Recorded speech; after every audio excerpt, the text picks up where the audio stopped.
ഇന്ന് നമ്മൾ ചിക്കൻ ഇല്ലാതെ ചിക്കൻ കറിയുടെ ടേസ്റ്റിൽ ഒരു അടിപൊളി കറി ഉണ്ടാക്കാം. ഇനി ഒരു പാത്രത്തിലോട്ട് 2 ടേബിൾ സ്പൂൺ വെളിച്ചെണ്ണ ഒഴിച്ചു കൊടുക്കാം. അതിലേക്ക് പട്ട, ഗ്രാമ്പൂ, ഏലക്ക കുറച്ചിട്ട് കൊടുക്കാം. അതൊന്ന് ചൂടായതിന് ശേഷം 2 വലിയ സവോള അരിഞ്ഞത് ചേർത്ത് ഒന്ന് വഴറ്റി കൊടുക്കാം. സവോള വഴന്ന് വന്നിട്ടുണ്ട്. ഇനി ഇതിലേക്ക് 1 table spoon ginger garlic paste കൂടി ചേർത്ത് ഒന്ന് ഇളക്കി കൊടുക്കാം. ഇതിൻ്റെ പച്ചമണം മാറിയാലുടനെ നമുക്കിതിലോട്ട് 1 തക്കാളിയാണ് ചേർത്ത് കൊടുക്കേണ്ടത്. ഞാനിവിടെ മീഡിയം സൈസ് തക്കാളിയാണ് എടുത്തിട്ടുള്ളത്. നന്നായി ഒന്ന് വഴന്നതിന് ശേഷം ഇതിലേക്ക് 1/4 ടീസ്പൂൺ മഞ്ഞൾപ്പൊടി, 1 ടേബിൾ സ്പൂൺ മുളക് പൊടി, 2 ടേബിൾ സ്പൂൺ മല്ലിപ്പൊടി കൂടി ഇട്ട് നന്നായി ഒന്ന് ഇളക്കി കൊടുക്കാം.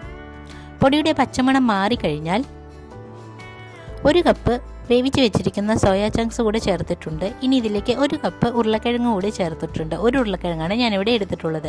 ഒന്ന് ഇളക്കിയതിന് ശേഷം ആവശ്യത്തിന് ഉപ്പും 1 ടേബിൾ സ്പൂൺ ചിക്കൻ മസാല കൂടെ ചേർത്ത് 1 ഗ്ലാസ് വെള്ളം ഒഴിച്ച് നന്നായി ഒന്ന് നമുക്ക് വേവിച്ചെടുക്കാം.